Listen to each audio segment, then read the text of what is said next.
तो उसमें माननीय मुख्यमंत्री जी से लेकर हमारे पार्टी के सभी वरिष्ठ नेता उसमें शामिल होंगे, उन सभाओं को संबोधित करेंगे और फिर हमारे 3 स्थानों पर प्रत्याशी चयन का बाकी है, वो भी इसकी शीघ्र घोषणा होगी। और लगातार हमारी चुनाव प्रबंधन टोलियां इस दिशा में अपना काम कर रही है। हमारे चुनाव प्रभारी जी, संगठन प्रभारी जी लगातार इस दिशा में सारी बैठकें और काम को गति देने का काम कर रहे हैं। मैं सोचता हूं कि राजस्थान फिर से 25 के 25 कमल खिलाने को आतुर है। कांग्रेस पर आरोप लग रहे हैं कि उन्होंने एक दिन ब्राह्मण को टिकट नहीं दिया, मुस्लिम को टिकट नहीं दिया, विवाद खड़े हो गए। कल दौसा में टिकट जैसे मिला, आपस में कार्यकर्ता एक दूसरे का आमने सामने हुए। चुनाव में जाने से पहले कांग्रेस में विवाद सामने आया। आप देखिए ना, जयपुर में टिकट देके ले लिया, किस प्रकार का अपमानित करने का काम हो रहा है। या तो सोच समझ के एक्सरसाइज नहीं होती, लेकिन ये कांग्रेस की मुझे लगता है प्रक्रिया का हिस्सा है। लेकिन चूंकि इनकी पार्टी का अंदरूनी मामला है, मुझे इस बारे में ज्यादा कुछ नहीं कहना। लेकिन मैं जरूर कह सकता हूं कि भारतीय जनता पार्टी के 22 प्रत्याशियों की घोषणा हो गई, 3 प्रत्याशियों की घोषणा शीघ्र होगी और राजस्थान की जनता का पूरा स्नेह समर्थन और आशीर्वाद भारतीय जनता पार्टी और आदरणीय मोदी जी को। जिनके साथ आपने गठबंधन किया था, इस बार कांग्रेस ने उनके साथ गठबंधन आजमाया है। पार्टियों से गठबंधन माकपा से आप देखते हैं कितनी छोड़ रही है। तो आप इससे आप देख सकते हैं, समझ सकते हैं कांग्रेस कितनी कमजोर हो गई है।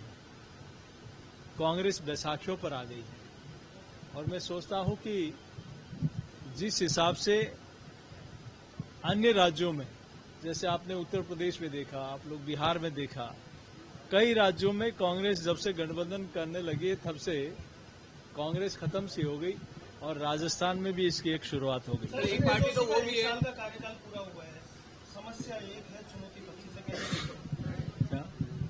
1 साल का कार्यकाल आपके 1 साल के कार्यकाल में समस्या एक ये मेरा नहीं, मैं एक व्यवस्था के नाते कोई अध्यक्ष कोई होता है, लेकिन टीम राजस्थान मिलकर, पूरा संगठन मिलकर, प्रत्येक कार्यकर्ता मिलकर, सभी वरिष्ठ नेताओं के मार्गदर्शन से 1 साल का कार्यकाल पूरा हुआ है। इसमें पार्टी के सभी वरिष्ठ नेताओं का मार्गदर्शन हमें मिला है, सभी कार्यकर्ताओं का सहयोग और उनकी ताकत मिली है और उसी के दम पर कांग्रेस की विदाई और भाजपा का कमल खिला है। और उन्हीं की ताकत की बदौलत और नरेंद्र मोदी जी के कुशल नेतृत्व में राजस्थान में फिर से 25 कमल खिलेंगे। हनुमान ने राम वाली पार्टी का साथ छोड़ दिया और हाथ पकड़ लिया, तो क्या लगता है कि कुछ चुनौती मिलने वाली है कुछ सीटों पर राजस्थान में? देखिए, वो कांग्रेस और उनका व्यक्तिगत मामला है, इस बारे में मुझे कुछ नहीं कहना। लेकिन मैं जरूर कहूंगा कि राजस्थान की जनता ये नहीं भूली है कि किन लोगों ने सनातन को गाली दी, किन लोगों ने धारा 370 का विरोध किया, किन लोगों ने राम मंदिर के निर्माण को अटकाया, किन लोगों ने अभी तक देश को किसान और गरीब के नाम पर सिर्फ नारे और वादे दिए। तो स्पष्ट है कि जनता तोल मोल के फिर अपना निर्णय करती है और राजस्थान की जनता अपना निर्णय कर चुकी है। आखिरी सवाल, 25 सीटों में कोई बाधा है या कोई चुनौती मिल रही है क्या, या बीजेपी पूरी कुछ नाराजगी सामने आएगी तो किस तरह से? कोई नाराजगी नहीं है। सीपी जोशी भी का भी टिकट कर सकता है अगली बार।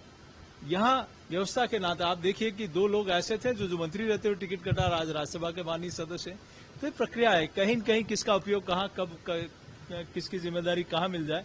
तो यहाँ कमल का निशान सर्वोपरि है और उसी पर राजस्थान की जनता नरेंद्र मोदी जी के कुशल नेतृत्व पर सबको समर्थन और आशीर्वाद मिलेगा।